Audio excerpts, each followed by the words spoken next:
The Buckeyes left it all on the field, dominating Minnesota from start to finish in a 42-3 homecoming victory.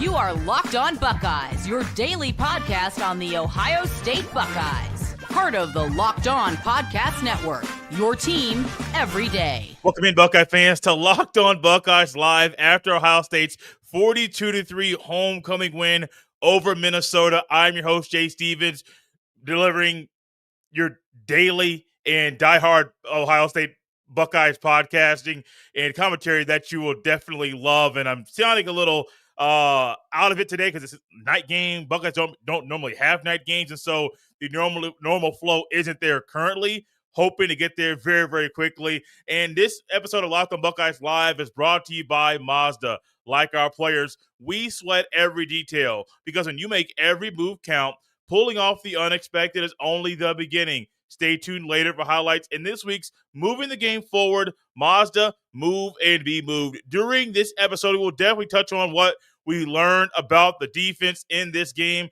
as well as Carnell Tate's career day. But first, similar to how I kind of started a little bit clunky earlier in the show, many of you may have been watching earlier this game and thinking, wow, Ohio State's defense looks like Minnesota might be able to crack you a little bit. Minnesota ultimately scored 3 points on their opening drive, and they did nothing else the rest of the game. Offensively for Ohio State, the Buckeyes started to open up the playbook, and you saw what it's like when the Buckeyes lean on those playmakers to make big plays. And in this game, it was almost what you expected Ohio State to do, where your defense dominates, where your offense does what it is going to do at the pace they're moving, but they scored 42 points. And in the game, in any game, Ohio State can really just roll out of bed and score 42 points against most teams in the country that are Minnesota's caliber. But are they going to do it? It's a big question. Didn't do it a week ago against Washington, and I believe if they decided to just open up the playbook and lean on those playmakers, they would have. Well, today they did, and it was fun to watch and fun to know that even after the post-game presser or after the game when Ryan Day talked to Catherine Tappan, it was fun to realize that this was kind of the plan the entire time. Open up the playbook, put a little bit more on Julian Sayin's plate, and allow Julian Sayin to make plays, even to the point where he even stood in there and took a big hit. Where I believe the pass was completed to Max Clear over the middle. But even knowing we open up the playbook, we put more on his plate, he can stand in there and make a big boy throw when he knows he's going to get hit very hard. The Buckeyes are playing the kind of ball that you want from them. They're playing the type of fierce and competitive, with the same type of fierceness and competitive fire that you would expect from Ohio State every single day. The physicality that they brought today, that is needed. Starting Bo Jackson today, that was needed. I really wasn't jumping out of my seat when I saw that, when I realized who the first running back was on the field, but that was also a step in the right direction. And Ohio State in their second Big Ten game, they're back at home. It's a night game in front of their home fans. And shout out to NBC, because one thing Ohio State fans have grown accustomed to is games being on Fox. And Fox doesn't do the best job of pumping in crowd noise. I don't know why they don't. Even on their biggest broadcast at Big Noon, they don't really pipe in the noise that you want to see or that you want to hear from the fans like you and I there in the stadium. But NBC did a phenomenal job of portraying what it felt like to be there inside the stadium where fans are loud. And the Buckeyes definitely gave fans a lot to cheer about. And it not just cruising to an easy win over Minnesota, but leaning on guys like Carnell Tate, who had a career day, leaning on Jeremiah Smith, even leaning on Bo Jackson, who didn't have 100 yards today, but he averaged 4.8 yards a pop, and he had a touchdown. I mean, Bo Jackson, the way that he's running, you can give him 15 to 20 carries a game, and he'll be just fine. If he averages 80 to 100 yards, depending on if they still want to utilize three running backs or not, which I have my own thoughts about that. We'll get those in the middle of next week. This is a good win. This is a phenomenal win. And Ohio State is doing what they are expected to do every single day. Lean on Sayin's arm, lean on Jeremiah Smith and Carnell Tate, and let the rest fall where it's going to fall. That's it. You have a great defense. You can have a phenomenal offense. even with some clunky things happening with the play calling, I don't want to dive too deep into that right now. We'll save that for after the rewatch, and we'll discuss that next week as well. The Buckeyes are giving you what you want. The Buckeyes are doing exactly what you expect from them. And I can't really be the nitpick guy right now on the live show because there's nothing to really just say that's super crazy. Minnesota had success on their opening drive moving the ball, but they didn't score a touchdown. They only scored 3 points. So once again, Ohio State has only allowed, I believe, 2 teams to score a touchdown. Texas scored a touchdown, and the Ohio Bobcats scored a touchdown. And that's it. They have given up 2 touchdowns in 5 games this year. That's wild. Now, I have not gone back to fact check and see the last time that this actually happened, but I will do that and look into that because this is another historic start, another historic defense. By the numbers, since they're right in front of me, I'm going to give these out pretty quickly. Drake Lindsey was 15 to 26, 94 passing yards. Most of them came on the opening drive. Lindsey was 8 for 10 on the opening drive for 65 yards. The quick math in my head, what's that, 29 yards? 29 yards the rest of the game after the first drive from Minnesota. Hats off to the Buckeyes defense for getting it done. I'm going to dive deeper into that later in the show. But Minnesota only had 63 yards of total offense. Darius Taylor started. He is their star running back. He only had 8 carries for 12 yards, 1.5 yards a pop. Easy Boy, 12 carries, 50 yards, 4.2 yards a pop. It was a commercial or something where I think someone says they're trying to give a message via a collect call, and instead of taking the collect call, they say Tom had a baby, it's a boy, and that was in my head the entire time. Noah Eagle said, "Fame is your boy," and I'm like, oh, okay, like that's where the connection came into. But Minnesota couldn't do anything, not to move the ball or to stop Ohio State when they had the ball. Any issue Ohio State had today when it was moving the ball, it was an Ohio State thing. It wasn't a Minnesota thing. Hats off to Minnesota. That's a team, a solid team. I just ran into a team that's a whole lot better than them today. But when you lean on your playmakers, this is what you expect. And even leaning on the playmakers, Ohio State could have scored 49 or 56 or even 63 points today. And I know that's saying a lot when you're playing a team like Minnesota who is physical, who has a lot of really good players. I get that, but Ohio State is that much better than Minnesota. The 42 points Ohio State scored, great. That's phenomenal. But they could have scored more. Yes, my standard is high for the Buckeyes, but it needs to be because it is The Ohio State University. You not only are The Ohio State University, you are the number 1 team in the country, and the number 1 team in the country does everything it can to put points on the board and does it get in their own way. That happened a little bit today. But while the Buckeyes occasionally got in their own way, the Buckeyes still did a phenomenal job in front of the home crowd. If you were at the game, hats off to you because you did a great job of getting loud the entire time, even to the point that Minnesota had to call a timeout before their first play from scrimmage. That's because of you. That's because you were loud, you're wild, you're crazy, and you did your job. And so the Buckeyes leaning on the playmakers was great. Jeremiah Smith and Carnell Tate made numerous easy catches. I mean, some of the catches that Jeremiah Smith made, I'm thinking, it's like varsity versus JV. The ability for him to easily get in and out of breaks. I mean, there was a touchdown catch that Jeremiah Smith had, and when he got out of his break, literally the defender was like slow to catch up and try to keep his balance because Jeremiah Smith just moves so well in and out of breaks. The Buckeyes won on homecoming. They cruised. They rolled over Minnesota. They were dominant from start to finish. And a big reason why they were dominant from start to finish was because of a man that wears number 17. We will discuss Carnell Tate's career day after the break.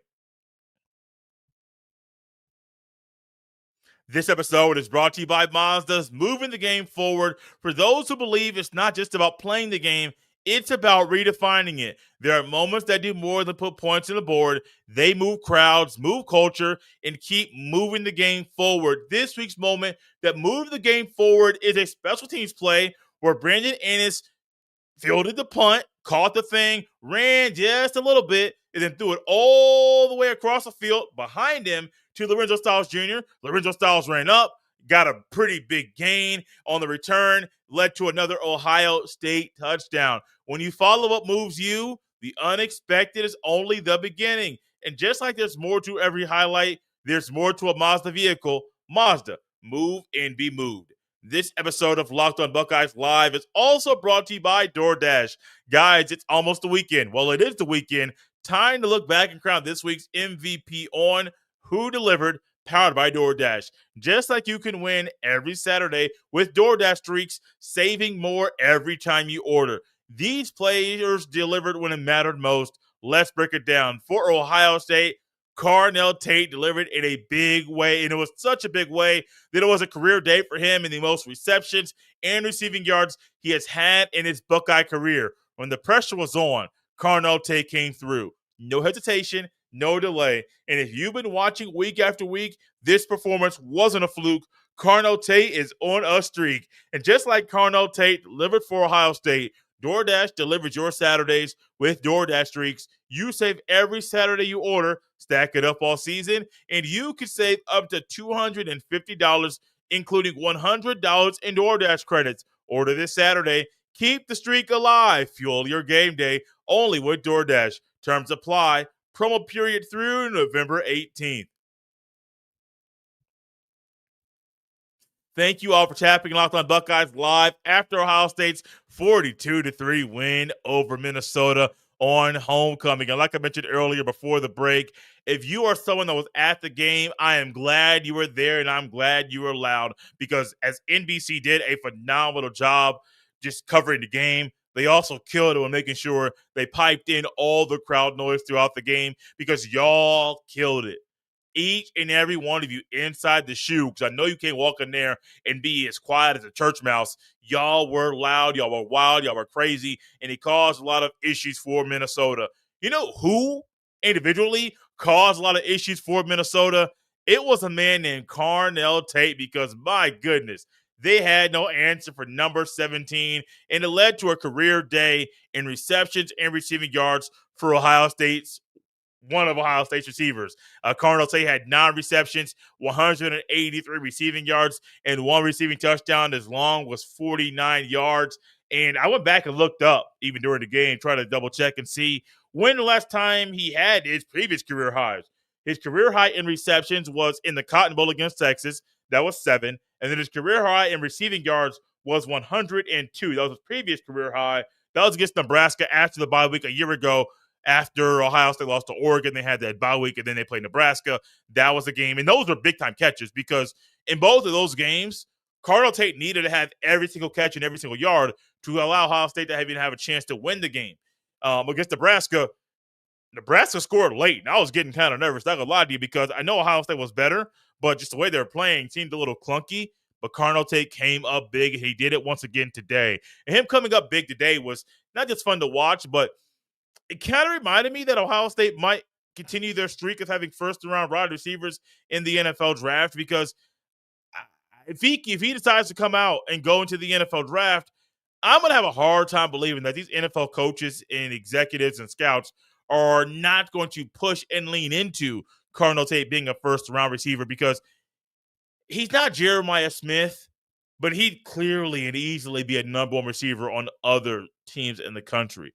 Doesn't matter if it's Oregon, definitely Penn State, definitely Michigan. Doesn't matter if it's USC or Texas or Alabama. I know they got dogs down there, Ryan Wingo and Ryan Williams. I know they got dogs, but Carnell Tate is just better. He's a smooth operator at times. He had a toe tap, on the sideline, where that would have been clean in the NFL, where he got both feet down, and where I thought he kind of bobbled the ball going down. Nope. He caught that ball full extension. Both toes were on the ground.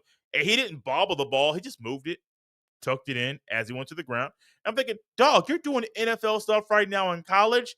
Oh, he had more catches. He had a deep ball where he put a move on the defender, and the defender had no chance to even try to stop him.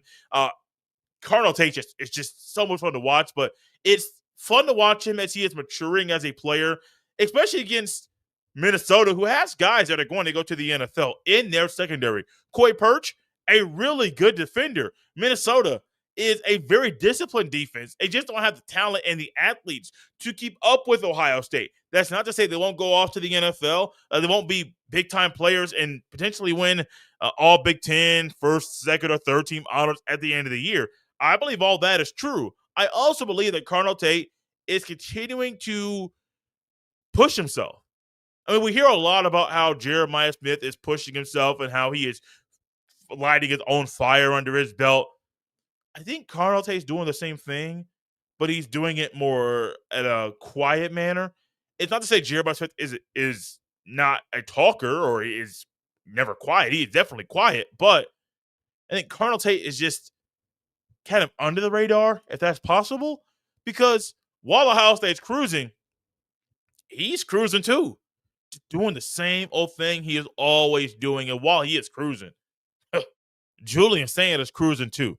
Because I went back and I wrote this down in my notebook after not after the first drive, but some of Sayin's throws that he was making and some of the ease that came with them. Julian Sayin's numbers, his completion percentage, and the stats that he had for the day, those are great. But it was just another moment for Julian Sayin to show the entire country that he is the right man for the job. Even to the point when in this game, it was 3rd and 1. They called QB sneak. They snapped the ball, and in the snap of the ball, it was easily a first down. Didn't realize it was a timeout that Ohio State called. Not really sure. I don't know. I still don't get why you want to call a timeout there, but they called timeout, and then they put in Lincoln Kienholz. They designed a QB run.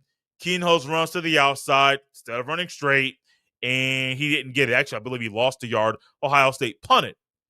Where in that situation, I know there was a thought to, hey, let's have a short yardage quarterback, which I still will never be a fan of. You know who's better in short yardage situations than Lincoln Kienholz or even Julian Sayin? A guy that wears number 25 and a guy that wears number 12 that's getting a whole lot better in those short yardage situations. They're better guys to get the ball to. They're number 3 on a design QB run in a short yardage situation. It's not breaking news. This is just reality. And we have said that on this show all the time. And so I even think in those short yardage situations, Sayin's playing in a way that get the ball to him, get a QB sneak, keep moving the ball down the field. He is showing that he is a total package for a quarterback, not just at Ohio State, but for any school in the country. Julian Sayin is the man. His numbers, they're pretty good, like they always are. 23 of 27, 326 passing yards, 3 touchdowns, 2 were to JJ, 1 was to Carnell. And this man, once again, continues to light it up every single day. Doesn't matter if he's playing Texas or if he's playing Ohio or Grambling or Washington. He is efficient. He is poised. He is calm, cool, and collected in the pocket. Even if there is pressure coming from the front to the left or to the right, doesn't really matter where the pressure is coming from, or if it is a shell of a defense where they're just trying to keep everything in front of them, or if it's straight man to man, whatever the case may be.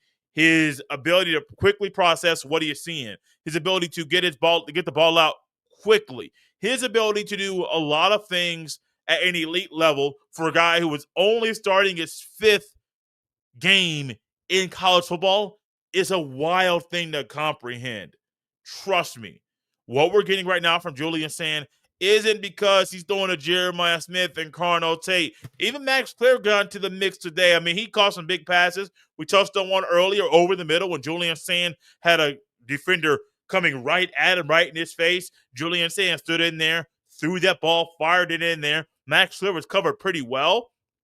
He caught the ball and then kept the chains moving. He also had another phenomenal catch near the sideline where he caught the ball, made sure he got 1 foot down. He couldn't get the other down, but it was fine. It's college. You can only get 1 foot down to keep the chains moving. Another first down for the Buckeyes. Max Clare on the day, 5 catches for 63 yards. He is phenomenal. The weird thing by the numbers, the only players to have multiple catches today were Carnell Tate, Jeremiah Smith, and Max Clare. Quincy Porter had 1, Bo Jackson had a catch, and Brandon Ennis had a catch too. So when it comes to leaning on your playmakers, the top 3 guys are the 3 best threats in the passing game. And the Buckeyes definitely leaned on them. They also leaned on Julian Sayin. They trust him to open up the playbook, and that showed up in a big way today under the lights inside Ohio Stadium. You know what else showed up in a very big way under the lights at Ohio Stadium? It's Ohio State's defense, because y'all, once again, the silver bullet shined. This episode is brought to you by Peloton. Peloton is shaping the future of fitness with a brand new Peloton Cross Training Tread Plus powered by Peloton IQ. It's their most advanced equipment yet, designed to give you real-time guidance and endless ways to move, whether you're running, lifting, or cross-training with your favorite instructors. This is training reimagined. Peloton is built for breakthroughs with tools that help you plan, stay motivated, and reach peak performance. I love how Peloton IQ system offers real-time strength coaching. It actually tracks your reps, suggests the right weights, and corrects your form, making every rep safer and smarter. The swivel screen is a game changer. You can go from running on the Tread Plus to strength training without missing a beat, and the personalized class recommendations keep you engaged. You get workouts tailored to your vibe and energy each and every week. So let yourself run, lift, flex, and push forward. Explore the new Peloton Cross Training Tread Plus today at onepeloton.com.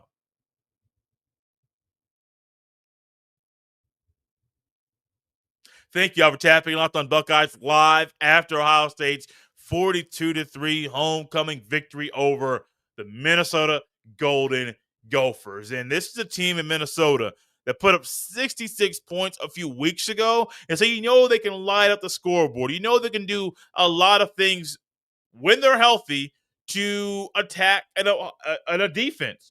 But today, even with Darius Taylor being healthy, and I feel like he was healthy, but got a little dinged up because the Buckeyes were flying around like crazy today. Outside of that opening drive Minnesota had, they couldn't get anything going. Not at all. I said it earlier. I'll say it again. Drake Lindsey was 8 for 10 for 65 yards on Minnesota's opening drive. And there were moments where I realized that Ohio State was, once again, the seams are open against Washington. The seams are open on the first drive against Minnesota. And I didn't want to get concerned. I mean, it's the first drive, and I've seen numerous games where Ohio State's defense, even before Patricia got to Ohio State, where the opponent could get some things going and they could get the ball moving just a little bit. And then after the first drive, it was sack, sack, sack, sack. I mean, it was a drastic change from the first drive to the rest of the game. And that happened today. I mean, Ohio State's defense, once again, showed why they are one of the best units in the country and why they are very, very stingy. Ohio State was so stingy that Minnesota had absolutely no answer. And their own drive chart will give you a great picture about how things went for the Golden Gophers today. Minnesota's first drive, they made a field goal, but it was a 13-play, 66-yard drive. It took almost 7 minutes off the clock. They went 3-and-out on their second drive. They went 3-and-out again. They had a 5-play drive after that second 3-and-out that they turned the ball over on downs. They went 3-and-out once again. A 5-play drive that ended up ending the half. 3-and-out, 3-and-out. A field goal that was missed on a 10-play drive that went 52 yards. Took nearly 5.5 minutes off the clock. And then another punt, and the game was over.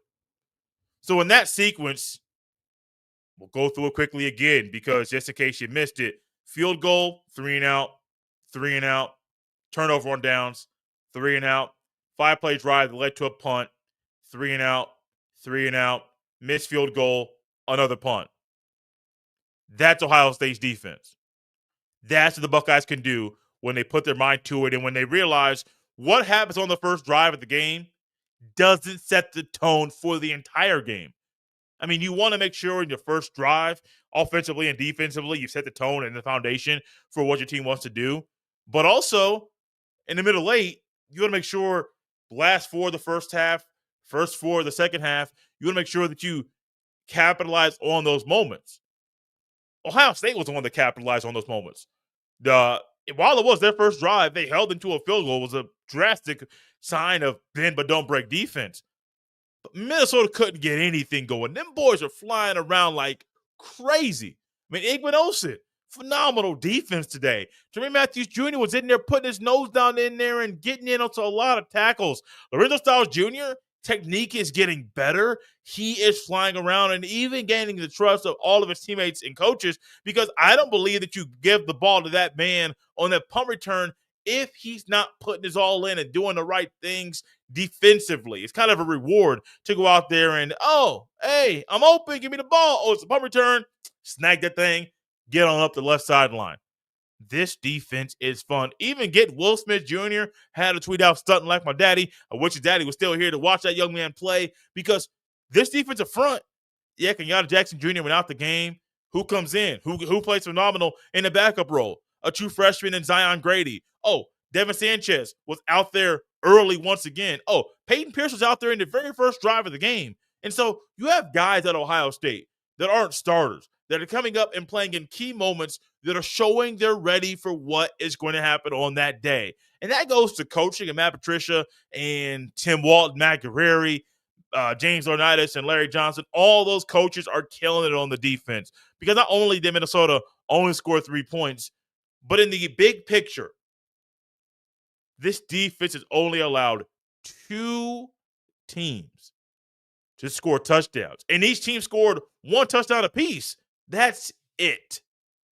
What the Buckeyes are doing right now is pretty historic. I've thrown the word around a lot, and I know it may be premature to some to say, oh, it's historic. I don't believe it is. I believe it is the right way to view what Ohio State's defense is doing right now. Ohio State held Minnesota. Minnesota was 1 for 11 on third down. They were 0 for 1 on fourth down conversions. Minnesota only had 162 total yards of offense. The Buckeyes held Minnesota to under 100 passing yards and under 70 rushing yards. This is not just regular, we're going to roll out of bed and put these numbers up. No, this is stuff you get when a team is locked into the game plan, when a team is locked in to what another team might do to them, when a team is locked in to the changes in game that Matt Patricia is doing, when they realize what we're doing on the first drive of the game will not be what we do the rest of the game, but we have to quickly adjust on the fly to everything that's going to happen. Minnesota has pretty good players, but those guys that are pretty good were slowed down in a big way today because of Ohio State.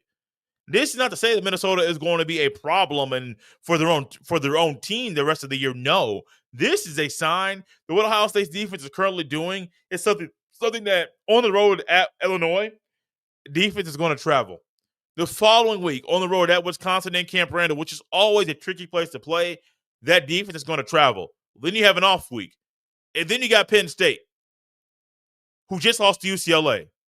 And I don't know if James Franklin's going to be there when the Buckeyes play them on November 1st. But if he is, it's Ohio State's defense that is adjusting to different offenses they're playing. They're adjusting on the fly. These guys are locked in, and they know their role every single day. I mean, I don't know what else to say about this team, but the sky might be the limit. I'm not going that far. You know how I am. I don't make big boy statements unless we get like 5 or 6 games. I mean, we're at game 5. I can start saying some big, bold proclamations pretty soon, but I'm just trying to wait and wait and wait. But the one thing I will not wait and say is that this team, while they have new faces in new places, it doesn't seem they've missed a beat. If anything, they're playing better than they did a year ago. If anything. Buckeyes only had 1 sack today. That was a sack that Arvell Reese had. I want to say it was on a third down situation. The Buckeyes had 7 tackles for loss. They also had 4 pass breakups. I mean, these guys were flying around, and they weren't on the field very long. I mean, I don't have on the top of my head how many 3-and-outs Minnesota had, but it was about 4 or 5 3-and-outs. They had a 5-play drive. Minnesota's longest drive of the game was the first drive of the game. I believe that was their only drive of the game that was over 5 plays. The rest are 5 plays or fewer. Why might that be? because the Buckeyes defense is that elite, and them silver bullets shined under the bright lights inside Ohio Stadium because y'all were wild, y'all were crazy, and y'all did y'all thing. The Buckeyes win. They handle business and they cruise. I know I said business on purpose because that's exactly what they did. They went in there, it was a work trip, and they handled that business, and they cruised past Minnesota for a 42-3 homecoming win. Thank you all for tapping Locked On Buckeyes live after Ohio State's 42-3 win over Minnesota on homecoming night. Make sure you tap in Locked On College Football because my guy Spencer McLaughlin is the man with the plan to help you stay tapped into what's going on another wild and crazy college football weekend. Texas lost to Florida. That's the one that's going to come up on the show because that's a big-time win for the Gators. UCLA beat Penn State. That's another one that's right there. It's going to help the Bruins, and Spencer's going to keep you up there with everything going on in and around the world of college football. You can follow Locked On College Football and Locked On Buckeyes right there on the YouTube or wherever you listen to podcasts. You can follow me on any social media platform or jstevens07. Send every email to jstevens317@gmail.com. Let's have Locked On Buckeyes right here on a Saturday night. We'll see you next time.